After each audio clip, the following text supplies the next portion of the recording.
여러분 안녕하세요. 책 굴리는 사피엔스 현채, 성민, 지후, 기현, 지은, 은정입니다.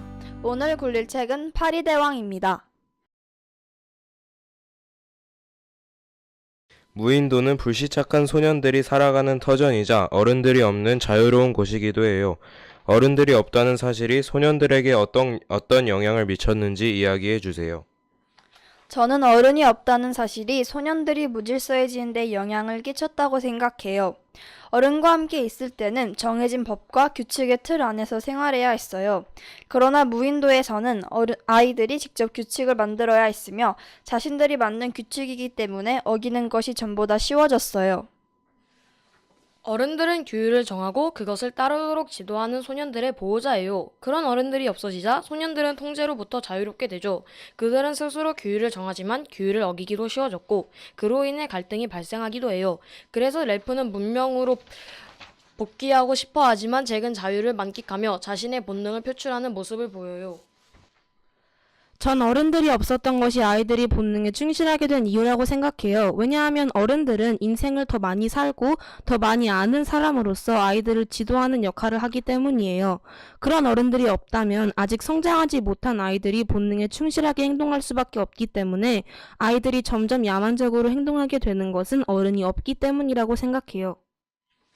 어른들은 소년들이 두려워하면서도 따르는 존재예요. 어른들이 없으니 기존의 규칙들을 따르지 않는 아이들이 많아졌고 그러면서 잭과 렐프의 갈등이 시작됐어요. 렐프는 규칙이 있는 문명의 세계로 돌아가려 했고 잭은 본능에 충실하게 행동하며 폭력과 억압으로 소년들이 자신을 따르게 만들었어요. 따라서 저는 어른들이 없어졌다는 사실이 소년들 사이에 갈등을 일으켰다고 생각해요. 잭과 아이들은 얼굴에 진흙을 바르고 변해가기 시작하는데 그 이유는 무엇인가요? 진흙을 바르는 것은 가면을 쓰는 것과 같아요. 잭과 아이들은 사냥과 사육을 하면서 처음에는 수치심과 죄책감, 양심의 가책을 느꼈을 거예요.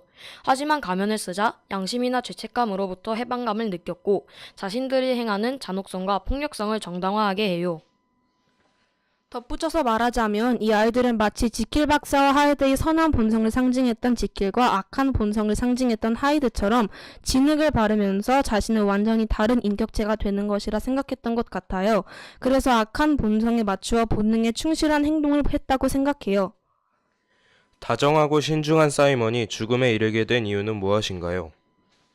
저는 사이먼이 말 그대로 다정하고 신중했기 때문에 죽었다고 생각해요.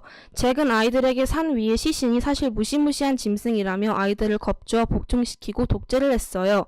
어느 날 사이먼이 산에 올라갔다가 그것이 사람의 시신이라는 것을 알게 되자 잭은 사이먼을 죽였어요. 잭이 만들고자 했던 야만적인 사회가 렐프와 새끼돼지가 원했던 규칙과 이성이 존재하는 사회를 이긴 거예요. 따라서 저는 잭이 사이먼과 새끼돼지를 죽이면서 잭의 독재 사회가 본격적으로 시작되었다고 생각해요. 저는 사이먼이 죽음에 이른 이유는 소년들의 광기 때문이라고 생각해요.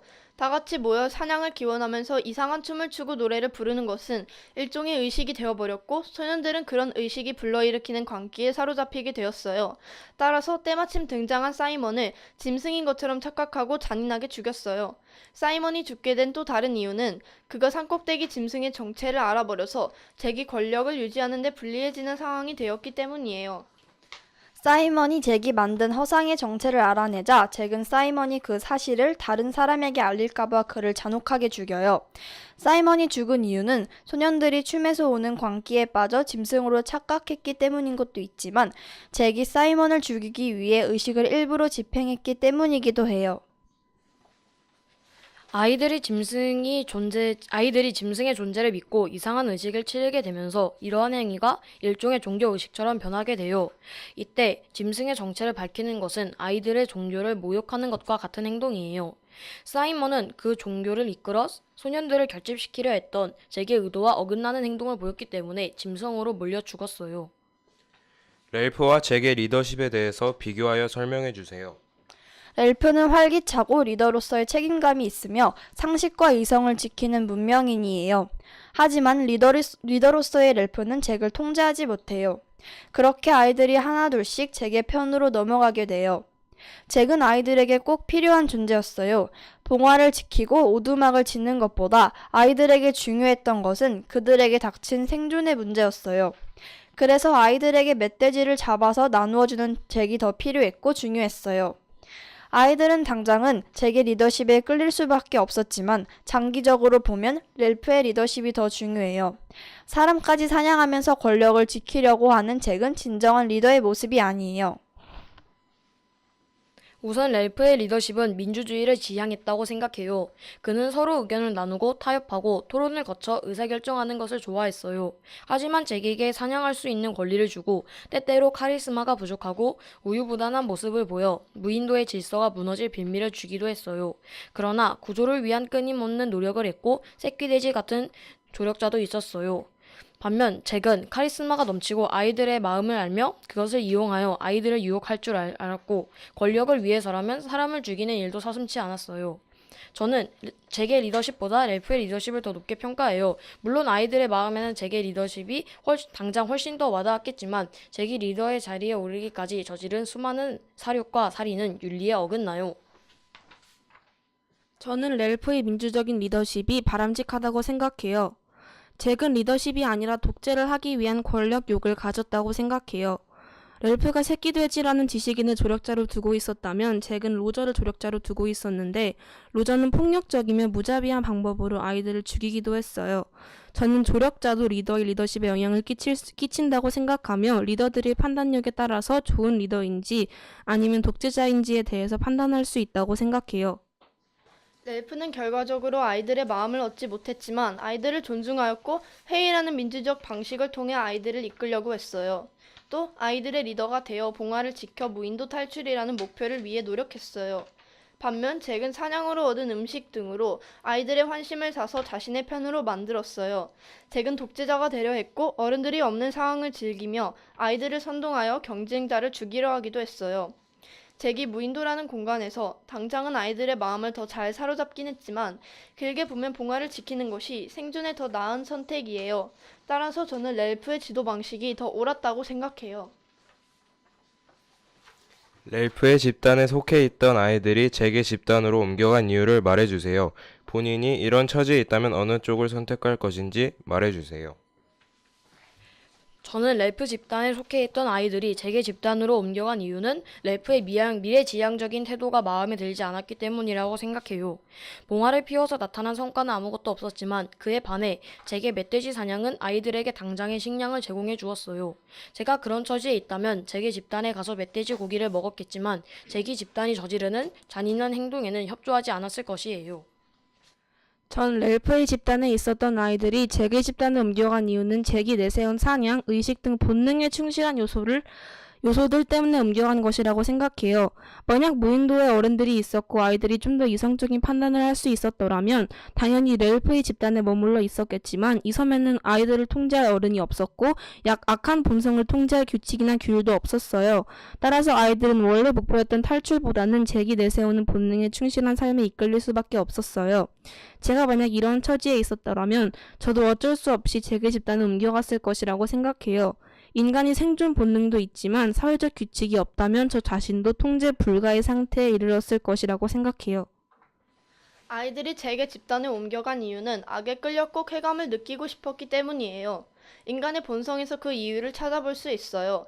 인간은 선이 옳은 것이라는 것도 알고 선이 어떤 이익을 가져다 주는지도 알지만 막상 악에 노출되면 뿌리치기 어려워요. 만약 제가 이런 상황에 처했더라면 렐프의 손을 들어주었을 거예요. 먹을 것과 잔인함에 굴복해서는 절대 안 된다고 생각해요. 오른쪽에 힘을 실어주는 것이 구성원의 역할이자 본분이에요. 렐프의 집단에 있었던 아이들이 잭의 집단에 옮겨간 이유가 렐프보다 잭이 더 필요했기 때문이에요. 잭은 현재지향적이었고 하루를 살아가기 위해서는 아이들은 멧돼지를 잡아주는 잭이 더 필요했어요. 만약 제가 이런 처지에 있었더라면 렐프를 선택했을 것 같아요. 잭의 편에 있었다면 잔혹하고 폭력적인 인간 사냥을 직접 하고 렐프의 편을 모두 제거한 뒤 잭의 편만 남았을 때 잭의 편이 저를 인간 사냥했을지도 모르지요. 따라서 저는 하루하루가 불안했을 거예요. 그리고 저는 렐프의 미래지향적인 태도가 마음에 들기 때문에 렐프의 편에 섰을 것 같아요. 이 책에서 상징적으로 보여주는 문명과 야망에 대한 의견을 말해주세요. 이 책에서 상징적으로 보여주는 문명은 봉화고 야만은 사냥이나 광란의 춤을 의미해요. 맹목적이고 인간의 악한 본능에 충실한 행위를 야만이라고 부르는데 저도 그런 것들이 야만이라고 생각하고 이 아이들이 사회적 규범이 존재하는 곳에 있었다면 야만적인 본성을 억누르고 선한 본성을 실천했을 것이라 생각해요. 이 책에서 보여주는 문명은 렐프가 하려고 했던 봉화 지키기와 원래 목적이었던 섬에서의 탈출이에요. 새끼돼지나 사이먼 같은 아이들이 이성을 유지하려 했던 것은 렐프와 같이 문명을 지키려는 지도자가 있었기 때문이죠. 인간 사회에는 문명과 야만 둘 중 하나만 존재할 수는 없습니다. 그렇지만 문명을 좀 더 지키려고 노력하는 것이 바람직해요. 이 책에서는 야만의 부정적이고 악한 부분을 주로 보여주었는데 인간의 본성에는 꼭 선만 있는 것이 아니라 악도 있으며 문명 발달 이전의 사람들은 불가피하게 야만적으로 살았기 때문에 야만을 단순히 악으로 단정짓기는 어려워요. 문명 사회에는 규칙과 규범이 있기 때문에 편리한 삶을 살 수 있어요. 하지만 그런 사회 속에서도 범죄와 같은 야만스러운 일이 일어나기도 해요. 따라서 사람들은 자신 안의 야만을 늘 통제하고 경계하며 살아야 해요. 문명이 상징하는 것은 봉화와 규칙, 희망과 미래예요. 야만이 상징하는 것은 잔혹함과 폭력성, 방종이에요. 문명은 렐프로 야만은 잭으로 볼 수도 있어요. 이때 잔혹함과 폭력성은 잭의 패거리가 자행한 동물 사냥과 인간 사냥을 의미해요. 그리고 저는 문명과 야만은 공존하는 것이라고 생각해요. 문명과 야만에는 각각 양면적인 속성이 있기 때문에 인간 사회가 야만으로부터 벗어날 수 있는 것이라고 생각해요. 렐프와 새끼돼지는 문명 사회를 지향했고 잭은 본능에 충실한 야만을 선택했어요. 저는 사람들이 모여서 사회를 이루고 사는 이상 규칙을 준수하며 내 안의 잔혹한 본능을 통제하는 삶을 살아야 한다고 생각해요. 이것으로 파리대항 토론을 모두 마치도록 할게요. 지우 타임. 잭과 그를 따르는 아이들의 모습을 통해 인간의 야만성과 이기주의적 태도를 볼 수 있었어. 지금까지 책 굴리는 사피엔스 현채, 정민, 지후, 시현, 지윤, 은정이었습니다. 감사합니다.